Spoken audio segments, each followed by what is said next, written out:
So in this, let us see the poetic devices used.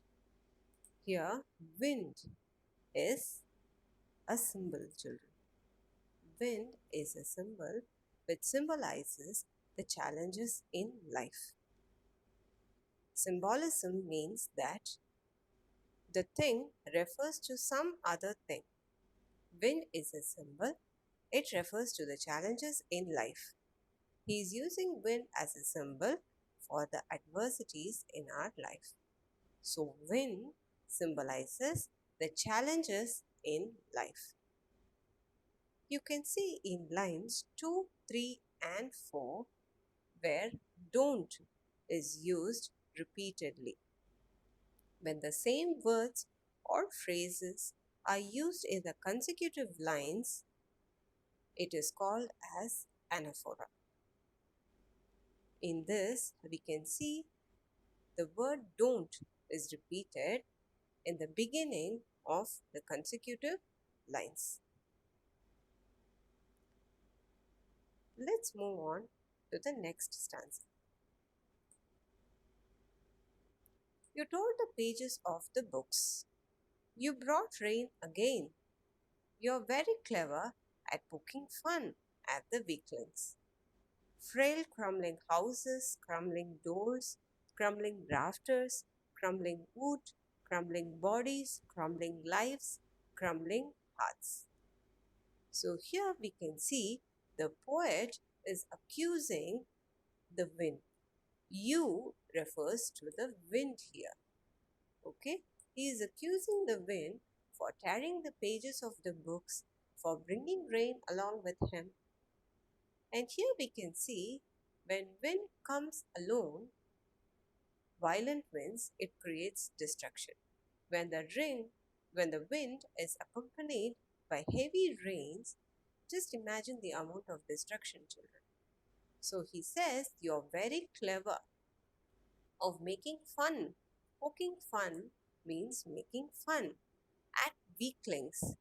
Weaklings are the things that are weak. So he says, you're very clever because you make fun of things that are weak. And you can understand, clever people don't dare bully things or bully people who are stronger than them. Yes or no? They know who will succeed. So, clever people can only pick, or clever people only choose to pick on people who are weaker than them because they know they will succeed in whatever they want to do. So, here the poet is accusing wind for being clever because it wants to make fun only at the things which are weak. He says, frail crumbling houses. Frail against means weak or delicate. Crumbling means things which can be shattered to pieces. So when a violent wind is approaching, it shatters the things which are weak. Here are a list of things which the poet mentions. Yeah, the houses, doors, rafters, wood, bodies, even the lives of the people, the bodies, everything will be crushed and thrown away when a destructive wind is coming.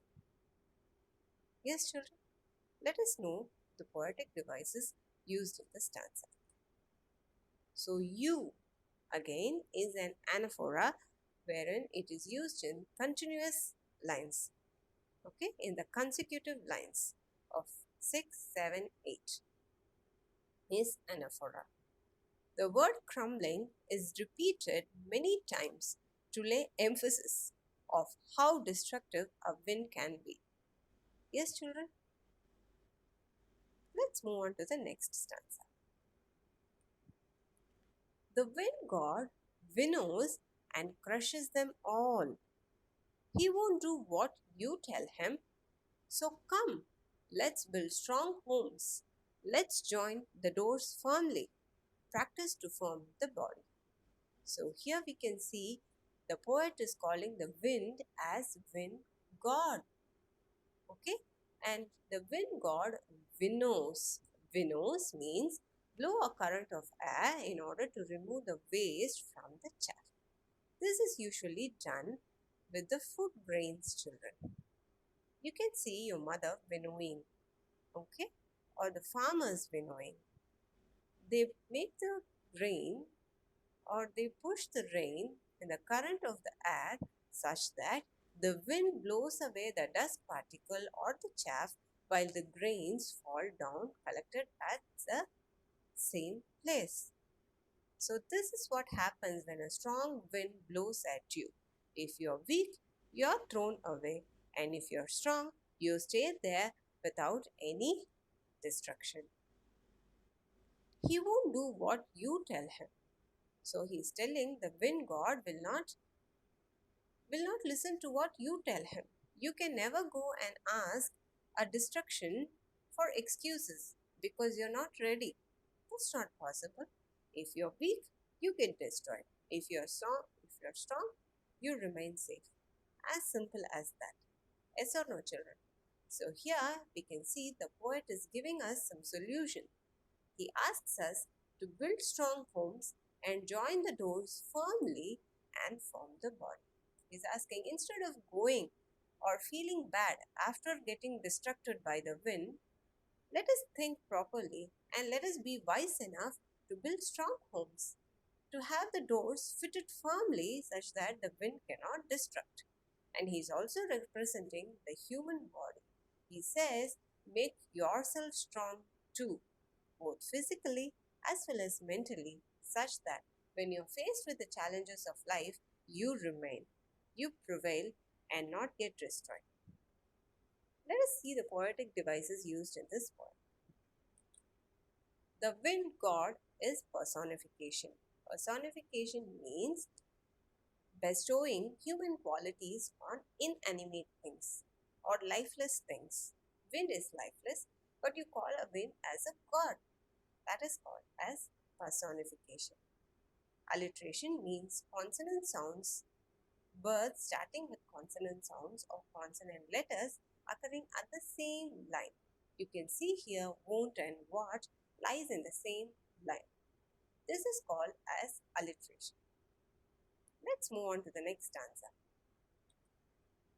Make the heart steadfast. Do this, and the wind will be friends with us. The wind blows out the weak fires. He makes strong fires roar and flourish. His friendship is good. We praise him every day. So he's saying to make your heart steadfast, to make the heart firm. Don't be a weak person, emotionally broken person. Be strong. And if you do this, the wind can be friend with you. Okay? Because the wind has power only to blow out things which are weak. Just take an example of a candle and an explosion, children. A blow of wind is sufficient to blow out the candle. But in case of an explosion, wind can only add fuel to it and make it roar and flourish, which means explode with even more power and vigor. Yes, a wind is not sufficient to blow out an explosion. So he is asking you decide whether you want to be a candle fire or an explosion. If you are a candle flyer, definitely you will get blown out when you're faced with challenges. And if you're an explosion, wind can do nothing but help you. His friendship is good. We praise him every day. So he's telling that friendship of challenges in life is good. The friendship of wind is good. The friendship of challenges is good. Only that can make us a dynamic, holistic personality. Yes, and we praise him every day for what he is doing to us. Yes, he is an object of praise. Why? Because without challenges in life, we won't succeed. We won't know how to tackle things. Yes or no, children? Let's move on and find out the poetic devices used in this stanza. Alliteration is wind and weak. Consonant sound occurring at the same line. Personification, I already told you, bestowing human qualities on lifeless things. The wind is called as he here. So it is personification. I hope you enjoyed the poem, children. See you in the next class. Thank you.